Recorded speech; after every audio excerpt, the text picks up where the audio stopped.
సబ్సిడీపై వాహనాలు తీసుకున్న వాహనదారులు రోడ్డెక్కారు. వాహనం తీసుకుని 4 సంవత్సరాలు పైగా పూర్తయిందని, ఇంతవరకు సబ్సిడీ రాలేదని వాపోయారు.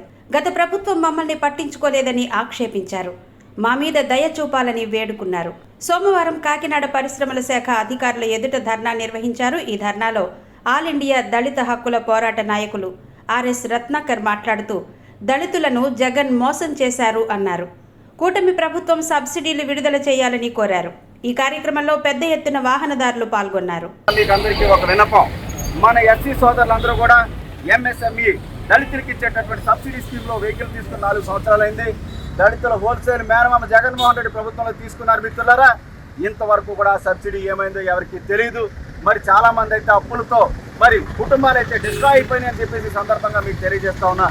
కొంతమంది అయితే అప్పులు తీసుకున్నటువంటి ఓనర్స్ ఎవరైతే ఉన్నారో వాళ్ళు చనిపోయారు. మిత్రులారా, ఈ రోజుకి కూడా వాళ్ళ సబ్సిడీ రాలేదు. ఉన్నదలా తాకట్టు పెట్టుకుని అప్పులు చేసి కొంచెం బెటర్గా బతుకుదామని చెప్పేసి వాహనాలు తీసుకుంటే మన దళితుల మేనమామ హోల్సేల్ మేనమామ జగన్మోహన్ రెడ్డి చేసినటువంటి పరిస్థితి చూడండి మిత్రులారా. 4 సంవత్సరాలు అయింది. ఇంతవరకు కూడా సబ్సిడీ ఏమైందో మరి ఎవరు దీన్ని పరిస్థితి చేస్తున్నారో కూడా తెలియనటువంటి పరిస్థితులు ఉన్నాయి. ప్రధాని ముఖ్యమంత్రి వచ్చి చంద్రబాబు నాయుడు సంవత్సరం అయింది మిత్రులారా. చంద్రబాబు గారిని మీకు చేతులెత్తి నమస్కరించి మీకు విన్నవించుకునేది ఒకటే, చంద్రబాబు గారు, మా మేనమామ ఎలాగా మాకు న్యాయం చేయలేదు, మీరైనా సరే దళితులకు న్యాయం చేయాలని చెప్పేసి సందర్భంగా వీరి తరఫున నేను మిమ్మల్ని అభ్యర్థిస్తా ఉన్నాను. చంద్రబాబు గారు, మరి మీరు వచ్చే సంవత్సరం అయింది, ఈ సబ్సిడీ మరి ఏమైందో తెలియదు. మీరు ఇలాగే కొనసాగిస్తే రిలీజ్ చేయకుండా ఉంటే అప్పులైపోతారు చాలా మంది. నేనే వ్యక్తిగతంగా ఈ అప్పుల బాధ నుంచి రక్షించాను. చంద్రబాబు గారు, ఎక్కడైనా సరే మీరైనా స్పందించి మీరందరికీ న్యాయం చేస్తారని చెప్పేసి కోరుకుంటూ doctor Ratnakar, national president for రాజధాని మార్వాహనాలు.